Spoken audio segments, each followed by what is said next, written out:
Hello and welcome to How Hollywood Works. I'm your host, Molly Hersh, and today we are so thrilled to be joined by comedian, actor, and producer who is currently starring in the hit TV show The Goldbergs, Jeff Garlin. Thank you. Thank you very much. So happy you're here.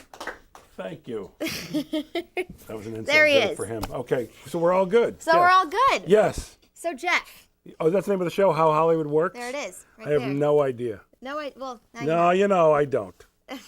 So we've already been wasting our time. It's been nice being here. Would be great if I knew how Hollywood works and I just told you the secrets and it was only between us. And Go then ahead. we'd be done. Ask me anything you want. So Jeff, Yes. you're clearly a multi-hyphenate guy. You do all these things. I do a lot of things. A lot of things. Yes. What do you consider yourself first? Are you an actor who evolved into producing, or are you a comedian who kind of fell into acting? I, more than anything, am a comedian. I am a really good actor when the material's good. If the material's bad, I'm as bad as the material. Yeah. So I consider myself a comedian. So are you really selective when you see a script? You don't? Yes, at this point in my career, I am very selective. Yes, I am. What do you look for? What do I look for? I don't look for anything. I just look for good writing. The writing's good. If it hits me, I don't look for anything anything specific. I do, if there is a nude scene, I say yes immediately because I know America likes me naked. Actually, the Goldbergs, I'm in my underwear all the time. Oh, yeah. All right, go figure. I was making a joke, and then I thought, well, maybe I am naked. All right, go ahead. So speaking of I the have been naked Goldbergs- in a movie. I know. Yeah? Yes. Well, the movie was Spring Break. It was about spring break in Fort Lauderdale, and I shot a moon. So I shouldn't say naked. My tush. And I was 20 at the Lovely. time, so really, go back and watch. Yeah, well, Okay. I'll watch it now. There you Okay. go. So Goldbergs, Yes. it's so good. It's funny, it's you. grounded, and it's real. I think Yes. that's one of the most appealing things about it is that it's such a real show. When Mm-hmm. you watch it, it's like you're there. And I mean, a lot of it's actually known for being based on the creator, Adam Goldberg's life. Goldberg's Yes. childhood. Yes. They see, they show some clips and everything. Now I'm obsessing, by the way, that I talked about nudity on a high school show. A 52-year-old man. See, here's a lesson, a Hollywood lesson. If you're on a show and you just talk and whatever, you will say something you regret. You know Just what? letting you know, that's a lesson for everyone here.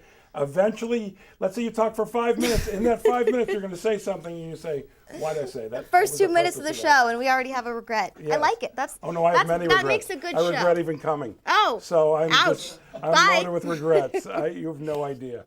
I'm a big ball of regrets. Never huge regrets, just the kinds that just gnaw at you. I have those. Like I'll lay in bed at night and I won't be able to fall asleep because regrets are just the day's regrets are gnawing at me. I forget about them though pretty quick. Oh, that's good. Yeah. Yeah, that's good. That's good. So, back to No, that's not. But to stay where we're at. yeah. Do you have regrets? You know what? I like to live my life and not have regrets. Good I for you. think- You're I mean, I 16. do. You're going on 17 tomorrow. Yeah, 17 tomorrow. To have that, good for you. Try not to have regrets. I mean, I do. Everyone does, but I think it's nice to live your life and try not to regret. I mean, I wouldn't regret it. What? So you said something. It's a conversation. yeah, that's just me, and That's I'll how lay it in bed goes. tonight thinking that. And by the way, I'll have a T-shirt and underwear on in bed. See, I regret that too. You shouldn't know when I sleep in, but there I shared it. But I wanted to make sure that everyone knows I'm not naked when I sleep, and I have my regrets. Do you regret There is that too? By the way, if I'm naked, can't sleep. Really? Yep, can't sleep naked. Why? I'm just uncomfortable. I'm not afraid that groups of people will walk in and go, "Look, he's naked," but I just don't feel comfortable. Because you know what? I'm not a big blanket guy. Something else. But I don't regret that. You should know. Love my pillows.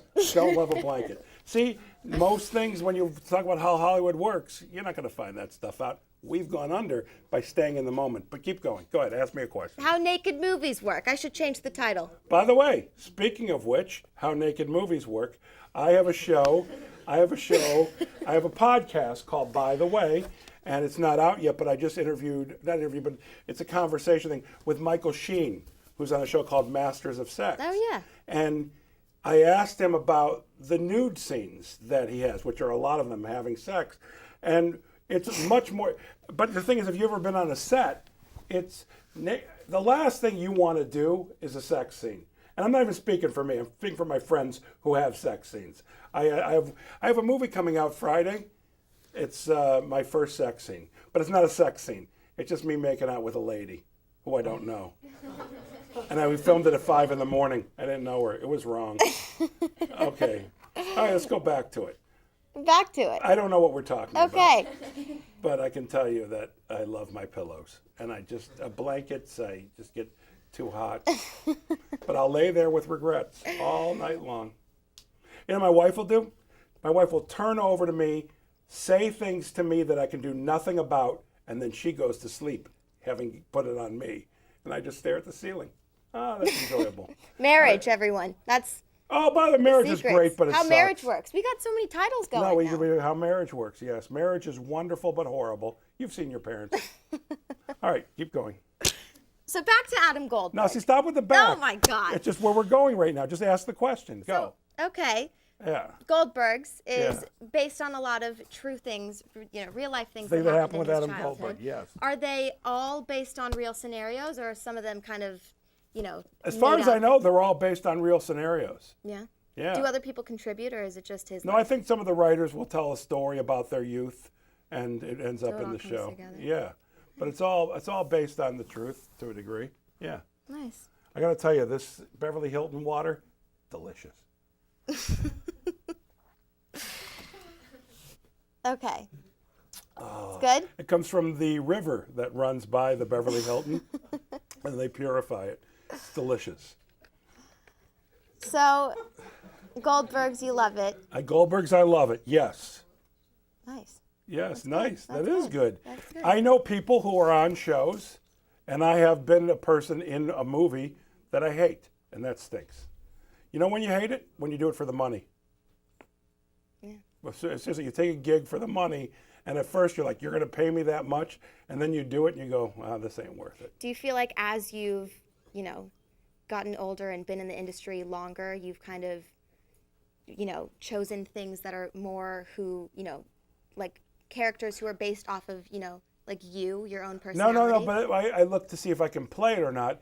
But I do know that when you do it for the money, it really, the joy is not there, because you want to do it just because the work's good. So, if you can, like Curb Your Enthusiasm, for example, show that I was on, and hopefully we'll do more. That is joyful and fun and good, and they paid me good, at least towards the end. Yeah. So that leads me to what? The real reason why you're here. Which is? Curb Your Enthusiasm. Yeah, the real reason. You gotta give us some scoop. Scoop of what? Are there more seasons to come? I hope so. Because we're hungry. Oh well, I love that show. Oh, you're very kind. I hope so. Yeah, I'm hoping. It's a great We show. talk. Right now, Larry David has written a play, and he's going to be starring on Broadway in a play.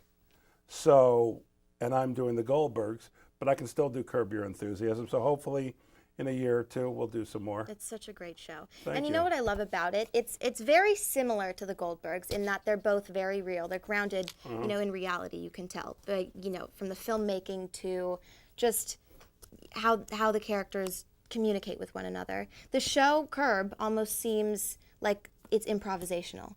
It is improvisational. Yeah, so you don't work off of a complete script. No, it's like 7 or 8 pages, when normally it would be like 30-something pages. Yeah. We make up all our dialogue. Does that get hard for you ever? Or Never. never? No. Do you ever have regrets about what you say? No, because if it's not good, we don't use it. Here, this is all here, There's no avoiding how I sleep and that I've been naked in a movie. I mean, there are so many regrets attached to this.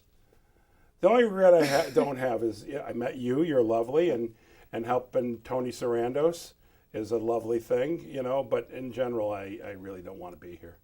Wow. But no, having nothing to do with you.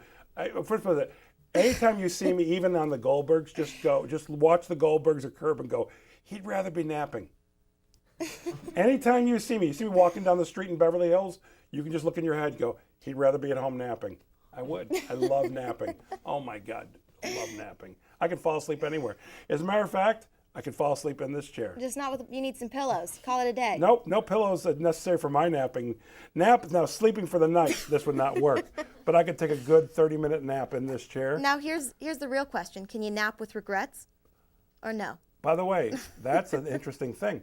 The regrets only come when I sleep, and I try and avoid sleep. But napping, boom, anywhere. And I could even have just punched somebody and then go take a nap. Yeah, so, yeah. Yeah. So, back to Curb. See, this is the thing. You got to stop doing that. You are wherever you're at. So we just went on a little thing. Just slip in the question about Curb. Don't say no. Now back to Curb. Because the one thing that I'll give you advice, don't follow any agenda. Just go where it takes you. That's the way we do Curb Your Enthusiasm. There's an outline, but we go where it takes us. Always do that. You'll be so much better at your gig. Don't worry about but this, but that. Just have fun. Okay. So, By the way, how long? You were talking to me for 10 minutes before we started. You weren't looking at any notes. Get there. I'm here. Okay. So no, you wanted to ask me something about Curb? Just ask it. Improvising in Curb. You said, you take it wherever, not back to anything. See, look at the way you just did that. You didn't have to add a back to Curb. You just said improvising on Curb. Oh, look at you. You really are you're a daredevil. You're changing me. I'm changing you. Well, I like being a mentor. Go. Have you ever done like extreme improvising where you've taken, the thoughts to places where you never imagined they would go? Okay. So I love that you said extreme improvisation. Almost every night, whenever I do stand-up, I have almost no agenda. Sometimes a little, I'll tell that story. But in general, I have no idea where I'm going to go. And I'm almost always surprised. And about half the time, I have regrets. Really? Yeah, I have regrets. Do you walk around and, go about your day with, like, thinking all about improvising? I mean, we do all improvise. No, I'm thinking about when can I nap? Is lunch coming up? I should get an apple right now. I'm hungry. You sound like a high school kid. You'd fit right in here. But that's another secret, too. So I'm 52 years old. You think you feel different when you're older? That's like the joke. When I was like 16 or 17, when I'm 30, forget 50. When I'm 30, I'm going to feel so different. I'll feel like an adult. No way. I feel like I'm 16. But I'm not. I'm 52. I know more. I still don't know much. Really, who knows how Hollywood works? Keep going. So, I mean... Are you lost? Do you need it? No, good? Okay. I'm good. All right. I'm okay. good. All right. What scoop can you give us about, like, what have you learned from the different, no, not scoop, from the different sets you've been on, from the shows, from the movies? I mean, you've written things, you do your podcast. Here's what I can tell you. Take what you do seriously, but don't take yourself seriously. Does that make sense? Yeah. Have a sense of humor about yourself, but focus on this hard. How do you get better? You should watch all these interviews and go, what can I do to get better? How can I, whatever it is anyone here does, always look to how you can get better. But while you're doing it, have a sense of humor about yourself. A lot of people in this industry, I keep pointing here as if this is on screen. Oh, yeah, it is right behind me. Hi. Hi, Hollywood. Take themselves really seriously, and they're at a disadvantage against the ones who do take themselves seriously. Is it hard for you to find that balance between, when to be serious and when to be funny, being a comedian? No, you just go with your gut, however you are. If you have a sense of humor, that's built in. I have trouble balancing being home enough for my family, when to work, I almost spend no time just screwing around. I love going to movies. If I could, I'd go to movies every day. I'm lucky if I can go to a movie once every 2-3 weeks, if even that. I watch a lot of TV at night to relax. I watch Netflix. No, I watch television every night, and it just relaxes me. And then I read a little and go to bed. Yeah. But you were telling me before we started filming. And by the way, that's me socializing or having excitement during the day. It's the end of the day watching some TV, I swear to God, because I work so hard and I really want to every day be connected with my family. So between those two things, I have nothing until the end of the day when everyone's gone to sleep and I just chill out. So you work hard all day. I work hard mostly every day. Mostly yes. every day, Yes. all day. And Yeah. I mean, you were telling me before we started filming that you have been, doing comedy and everything else for over 30 years now. 32 years. 32 yeah. years. Since I was 20. And you love it.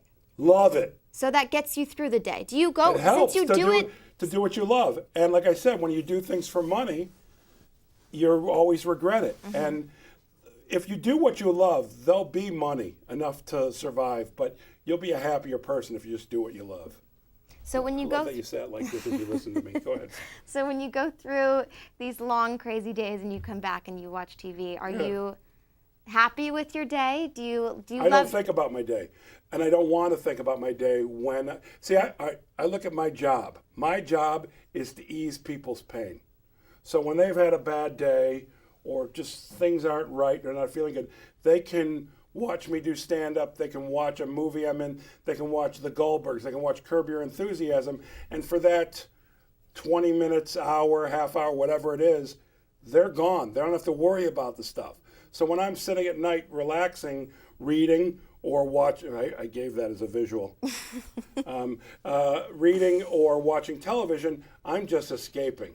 I'm just like, I'm into whatever I'm watching, Now, would you say that you ease people's minds and you're there to Yes, kind of... that's my job, unequivocally. Do you say would you say that that's the main reason why you're in this industry, why you act, is to, help people in that No, sense? I'd be lying if I said that. That's the byproduct, which is amazing, and it makes me feel good. But the reason I do what I do is because it's what I do. I'm doing what I'm supposed to be doing. He does what he does because he does it. Well, no, because I remember years ago, I'll tell you a quick thing. So a friend of mine, his wife, no, he wasn't his wife. He said to me one time after a show, he said, you're doing what you're supposed to be doing. And I thought, I am doing what I'm supposed to be doing. So the very first time I ever did the David Letterman show, I was very nervous, hanging out backstage, and not on the side of the stage. And I was ready. I had prepared. I was so ready. And my friend's voice, you're doing what you're supposed to be doing, calm came over me. And I went out and I killed. I had a great, which means it did great. I'm doing what I'm supposed to be doing. And that means I was always the funniest kid in school and all that. But I didn't think back then, I should do this because people need their pain eased. Yeah. That's just a byproduct. That is the byproduct. And it makes what I do noble.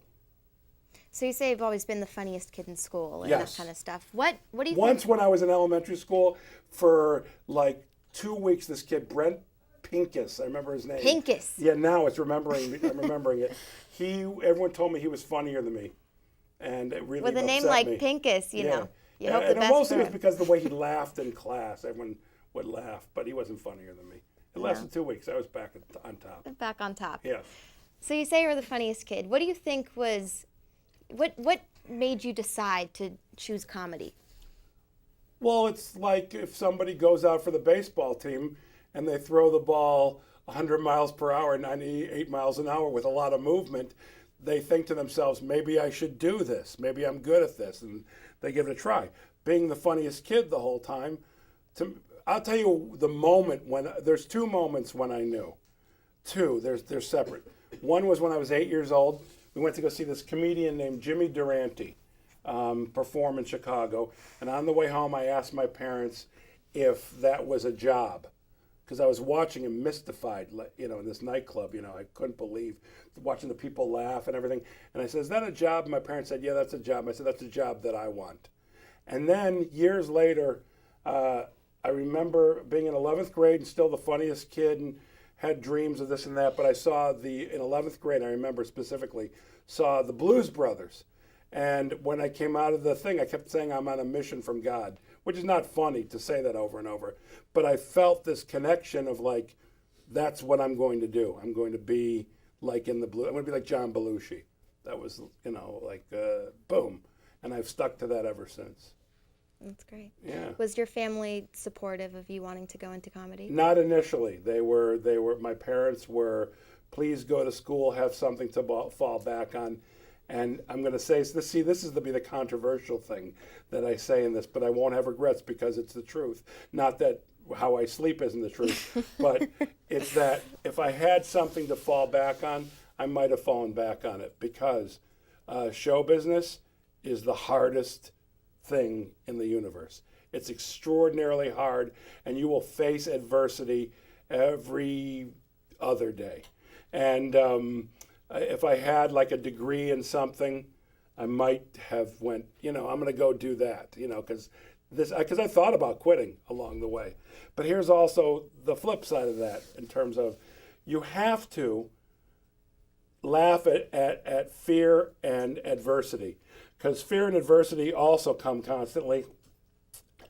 Successful people, it's not that they don't have fear, it's just that they acknowledge their fear. It's like before, someone said to me, "Are you nervous?" You did, right? Yeah, okay. And I made some joke, yeah, I'm terrified. But the point being is, there was a period early in my life where I was scared. But what I learned is, if you are scared, just go, "Hey, fear, hey, anxiety, welcome." And it pretty much leaves you. When you say, "Don't be scared, you're going to be great, you're only building up the anxiety." So I just, when I face adversity or fear, I just keep moving forward.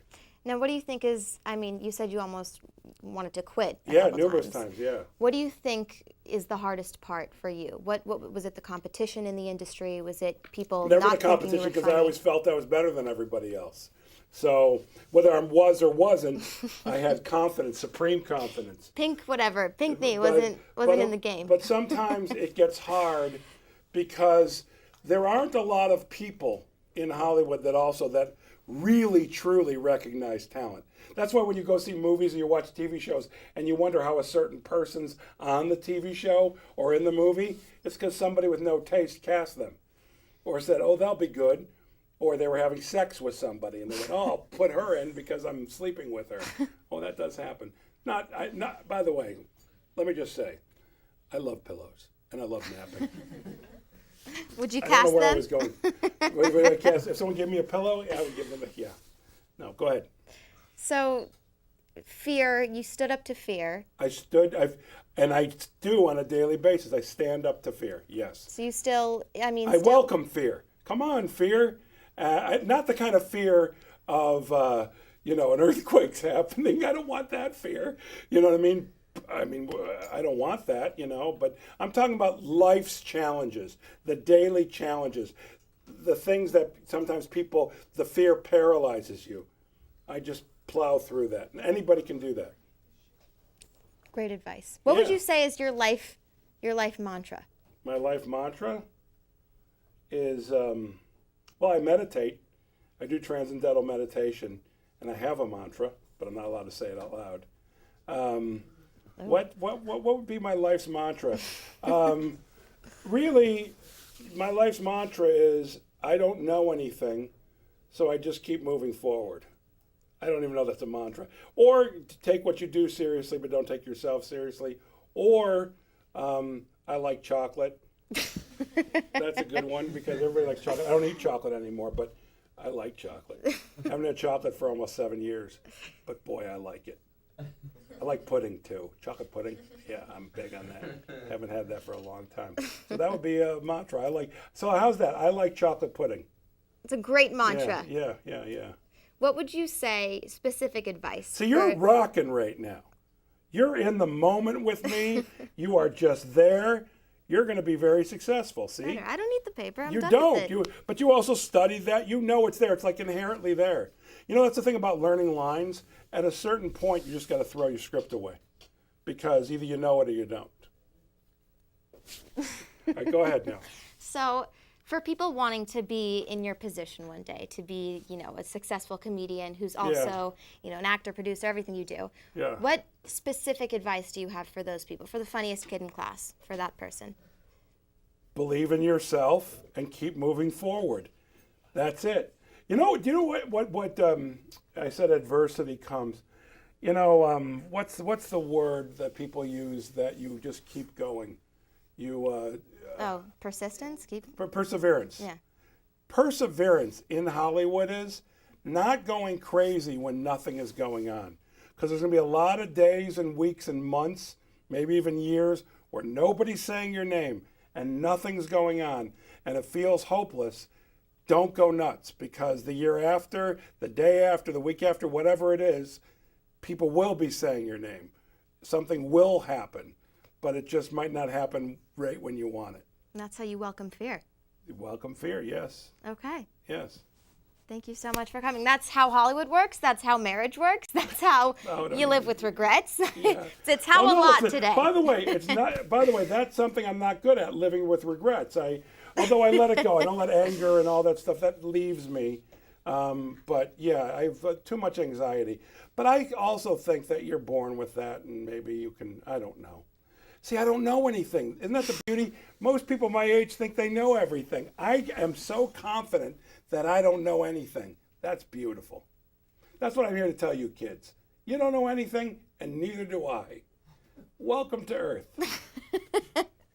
Welcome. Yes. So I'm so happy you came today. I am so happy.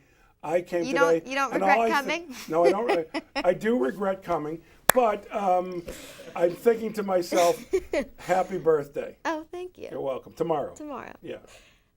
Yeah, so there we go. And now you know he's done a naked movie. I haven't done a naked movie. My tush was in a movie once, shooting a moon. It was a comedy. I was 20. Yeah, okay. Why did you bring it back to that? We had such a nice thing. We left that a long time ago, and then you brought it back More to regrets. Now I regret it. That's something I'm By going the to way, stay up with at night. you should lay in bed tonight and go, why did I do that?